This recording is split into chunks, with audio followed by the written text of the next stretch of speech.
Aslama, la FIDT est une fédération certainement différente. Aujourd'hui, avec cette interview, on va savoir si elle peut être aussi pertinente dans ses propositions concernant l'après-crise que nous vivons actuellement. معنا سي حسين بن عزوز, son président. مرحبا بك سي حسين. Merci, c'est Lotfi. Voilà, on va entrer directement dans le vif du sujet. Commençons par le commencement, qui est votre diagnostic de la situation du secteur. On dit souvent que notre secteur est malade bien avant le Covid. On aimerait bien savoir, selon vous, de quoi était-il? Est-il toujours malade? Pour répondre à votre question, nous considérons que le tourisme tunisien est malade depuis très longtemps. Même avant la révolution, il souffrait de grands problèmes structurels, à part les problèmes conjoncturels. Nous résumons notre diagnostic, résume les problématiques du tourisme tunisien à 3 niveaux. Premièrement, un grand problème de monoproduits, surtout le tourisme balnéaire qui souffre de plusieurs lacunes dues à un aménagement touristique défaillant.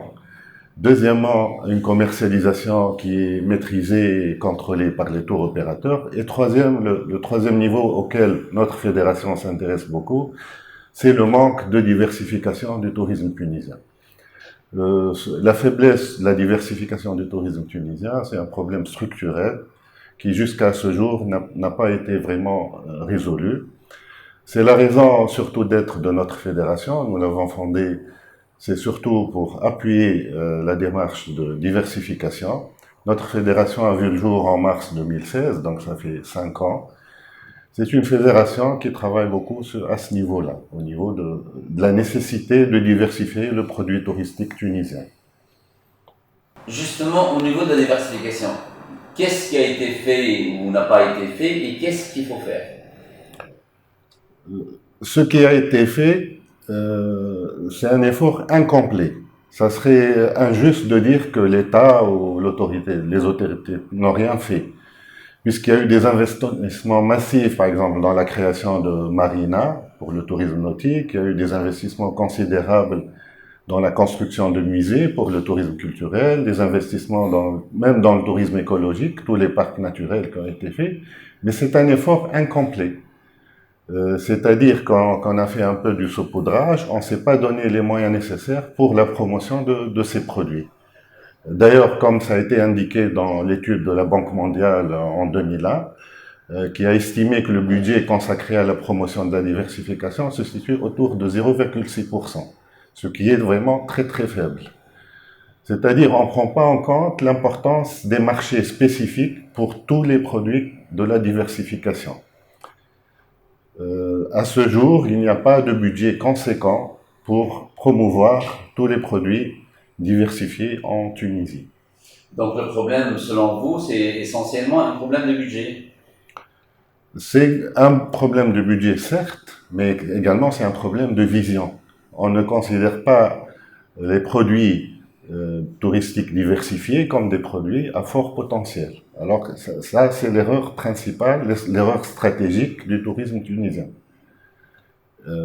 Je donne à titre d'exemple, par exemple, le tourisme culturel, c'est une industrie lourde dans le monde entier. Et la Tunisie, malgré son patrimoine, ses musées, ses infrastructures, n'attirent que des excursionnistes du tourisme balnéaire. Donc ça, c'est une problématique. Donc ce problème-là aussi, on parle aussi pour le saharien qui est devenu un produit malheureusement d'excursionnistes, etc. Mais au-delà c'est-à-dire, est-ce que vous ne pensez pas qu'il y a aussi un problème au niveau structurel? Par exemple, dans les années 2000, on avait lancé pour un produit nouveau qui est le maïs, on avait lancé le TCB et ensuite on l'a fermé. Oui, tout à fait. C'est qu'on se donne pas vraiment les moyens vraiment de diversifier et d'appuyer ça par une stratégie bien construite. Le TCB, c'est vraiment regrettable. C'est une bonne démarche, quelle que soit la forme donc structurelle qui s'est occupée du maïs. Mais la TCB, c'était une bonne initiative qui malheureusement pour des problèmes de gouvernance n'a pas continué, mais c'est la bonne démarche. Nous, ce que nous appelons, c'est pour chaque produit touristique tunisien, qu'il y ait une structure, quelle que soit la forme, elle est à définir, mais une structure qui manage le produit, un budget, une équipe, un plan d'action, etc. Et ça prouverait qu'on prend vraiment la chose au sérieux. Par exemple, je donne l'exemple aberrant, par exemple, du tourisme de santé avec sa composante tourisme médical. La Tunisie, en 2019, a attiré pas loin de 600 000 patients étrangers qui sont venus, et la dépense moyenne de chaque patient était de 3 000 euros. Donc vous imaginez le chiffre d'affaires généré par ce produit, mais malheureusement, presque 0 dinar n'a été investi dans la promotion. Et cela s'applique pour tous les autres produits. Est-ce que ce n'est pas le même problème structurel de la double tutelle des ministères pour le produit de santé, pour la thalasso aussi, etc. Est-ce que vous voyez est-ce que vous avez une vision comment on pourrait résoudre ça à ce niveau-là? Ça, bien sûr, c'est un problème de gouvernance, mais également au niveau des autorités de tutelle. Certes, il y a des produits qui sont gérés par 2 ou 3 ministères. Parfois, l'exemple du tourisme de santé, c'est le manque d'accord et de symbiose entre les 2 ministères qui gêne le développement de ce produit. Parce que c'est un produit, d'une part, on ne sait pas s'il est vraiment géré par le ministère de la Santé ou le ministère du Tourisme, alors que logiquement, le ministère de la Santé doit plutôt se concentrer sur l'aspect technique, etc., donc du produit, et laisser la promotion pour le ministère du Tourisme ou l'ONTT, qui sont mieux outillés pour ce genre d'activité. Mais la gestion de l'ONTT elle-même et de l'administration, pour résumer, qu'est-ce que vous lui reprochez? L'organisation monoproduit, vous dites. Elle se manifeste comment, cette organisation monoproduit? Cette gestion monoproduit du secteur? Nous sentons que la façon de travailler n'a pas beaucoup évolué. La prise de conscience tant espérée sur la nécessité et surtout la mise de moyens conséquents pour s'occuper de la diversification n'a pas vu le jour. Certes, il y a une certaine prise de conscience, c'est-à-dire que même au niveau de l'autorité de tutelle, on constate la création de cellules par produit, mais ça reste quand même ça reste insuffisant, parce que ce que nous espérons voir, c'est plutôt vraiment un budget au sein du FODEC, une équipe dédiée, un travail en symbiose avec les professionnels, une stratégie, un plan d'action, etc. Pour chacun des produits. Et nous sommes vraiment pour qu'on s'intéresse à tous les produits, ne pas faire de sélection de tel ou tel produit. Parce que tous les produits de la diversification méritent un développement. On ne peut pas négliger tel ou tel produit. D'accord. Justement, à propos de FODEC, vous n'en faites pas partie, vous, la fédération? Malheureusement, pas pour l'instant. Nous avons, depuis la création de notre fédération en 2016, nous avons à chaque fois introduit une demande officielle auprès du ministre de tutelle. Mais à ce jour, malheureusement, il n'y a pas eu de décret qui nous inclut dans le FODEC. Et ça, c'est un objectif sur lequel nous travaillons et qui prouverait que vraiment l'autorité de tutelle accorde une importance à la diversification en mettant les moyens.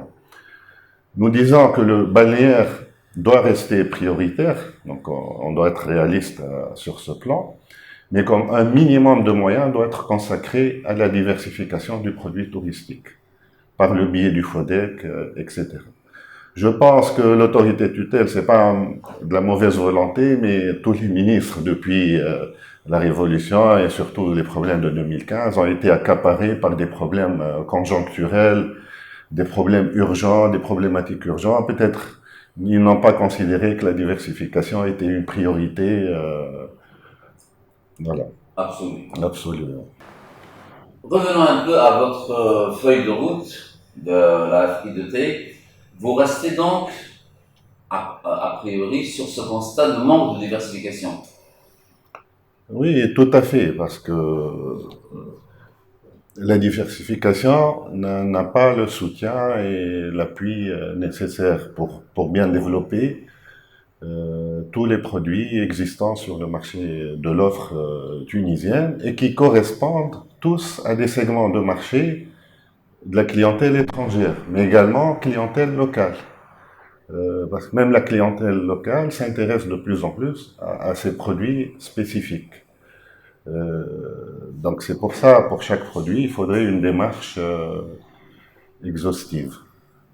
Donc notre feuille de route s'articule autour de deux axes principaux. Le premier, bien sûr, c'est la nécessaire diversification, mais comme je l'ai dit, bien structurée, bien fondée, qui se base sur une stratégie, une vision, un plan d'action, un budget, une organisation du côté des professionnels, mais bien sûr également du côté de l'autorité de tutelle pour être plus efficace. Mais également, nous considérons qu'il faut un intérêt beaucoup plus important pour le marché local. C'est une demande importante.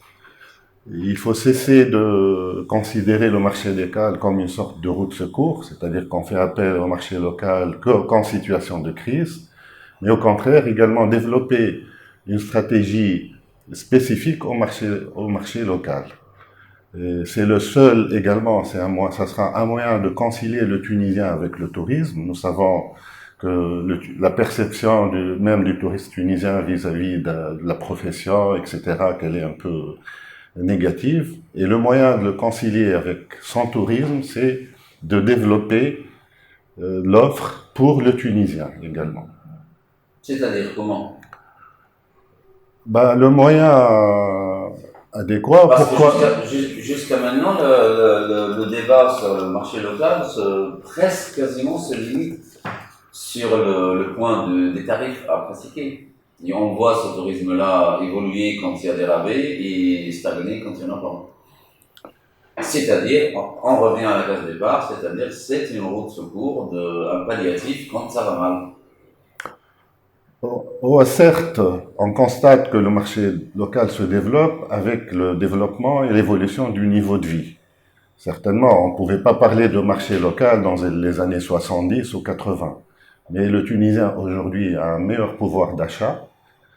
Certes, il n'est pas aussi important peut-être que le client étranger ou européen.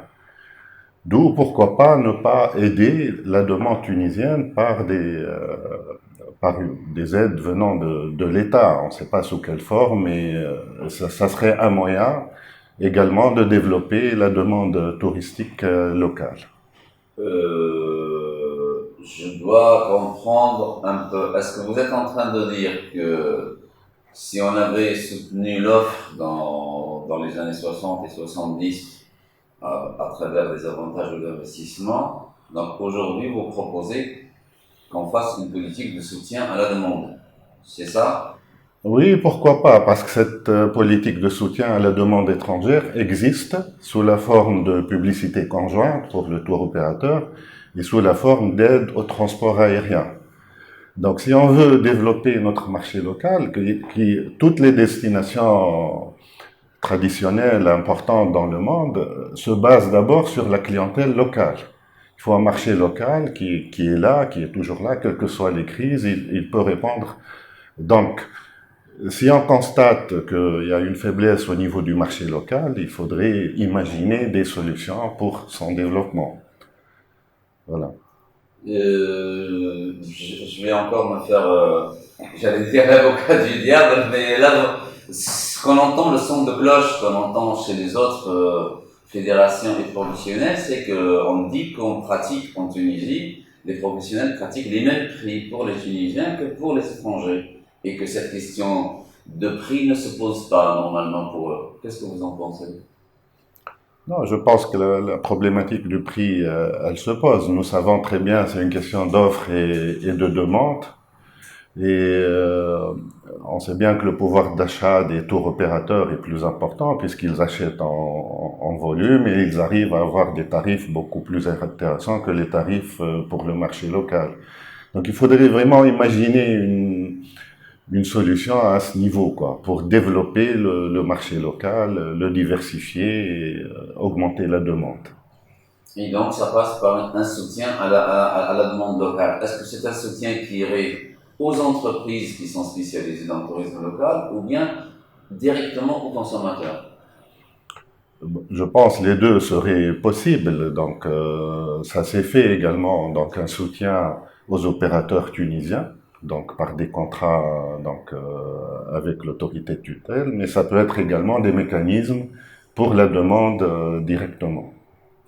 Donc, diversification, tourisme local, soutien à la demande, c'est en gros votre feuille de route. What else, comme dirait la publicité? Tout à fait. La philosophie de notre fédération est fondée sur ces principes. Bien sûr, le principe de diversification pour nous adapter mieux à la demande internationale qui est également très segmentée. Et donc nous avons les produits pour répondre à cela, mais également même pour la demande locale. Parce que la demande locale également devient de plus en plus sophistiquée, structurée.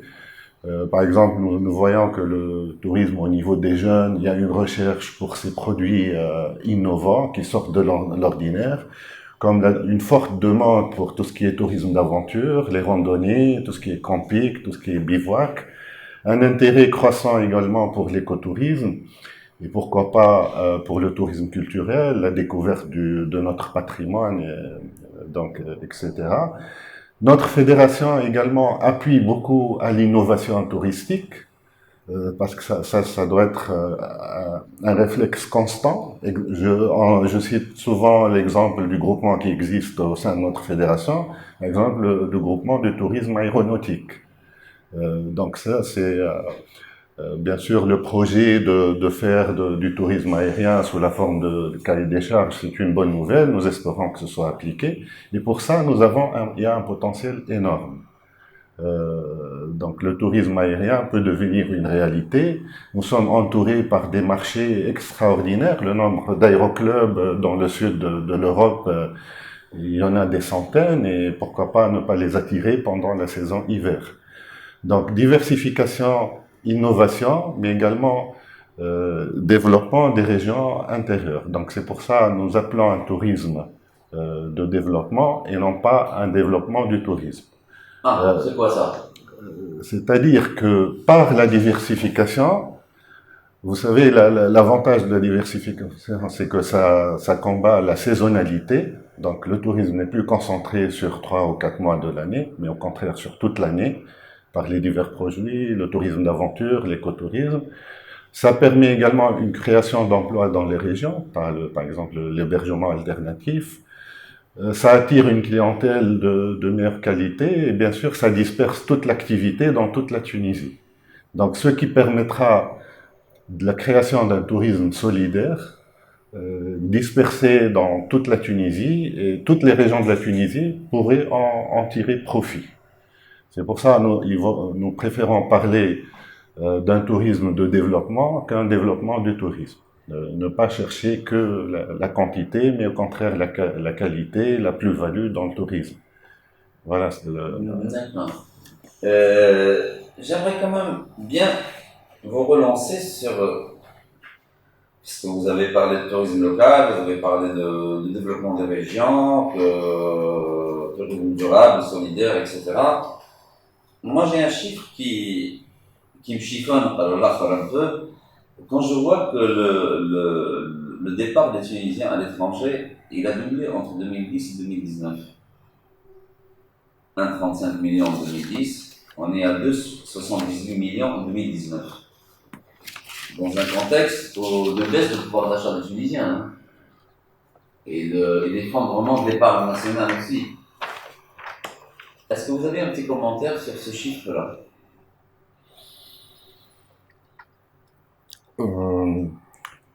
Ça, c'est l'outgoing, le développement de l'outgoing, c'est un constat, c'est vrai, il s'est développé les dernières années, avec un fort développement de l'activité, etc.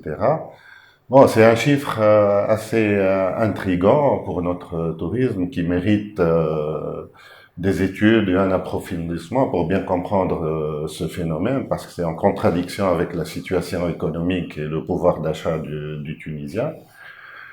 Bien sûr, au niveau de notre fédération, c'est pas un axe prioritaire pour nous, le développement de l'outgoing. Au contraire, notre fédération est beaucoup constituée de réceptifs. Donc, nous voulons au contraire attirer des devises vers notre pays et nous considérons que cette action est prioritaire. C'est pour ça que nous mettons beaucoup plus l'accent sur les produits, leur développement dans les régions, etc. Et je vous relancerai aussi peut-être pour finir cet entretien sur le point que vous avez évoqué de soutien à la demande. Et vous avez aussi parlé d'un soutien à la demande international qu'on faisait avant. Publicité conjointe, soutien à l'aérien. Faut-il, dans l'avenir, selon vous, continuer ce soutien-là et en plus soutenir le marché local, ou bien est-ce qu'il faut remplacer l'un par l'autre? Je pense pratiquement autant que possible soutenir les deux. C'est-à-dire, il n'y a aucune raison de faire, c'est-à-dire soutenir le marché international, la demande internationale aux dépens de la demande nationale. Comme je l'ai bien expliqué, c'est que la demande locale ne doit pas être une roue de secours. Ça doit être la base du tourisme tunisien, puisque le pouvoir d'achat du Tunisien le permet. Seulement, il faudrait plus d'encadrement et, comme je l'ai dit, envisager des moyens de soutenir cette demande, que ce soit par rapport aux opérateurs touristiques tunisiens, les agences de voyage, ou bien directement au niveau de la demande.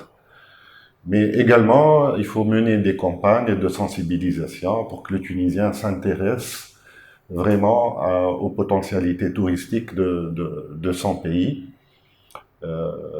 Qui est tout à fait, c'est un pays très intéressant avec une grande diversité de produits. Et donc vous pensez que matériellement, on peut continuer le soutien comme on le faisait avant à la demande internationale?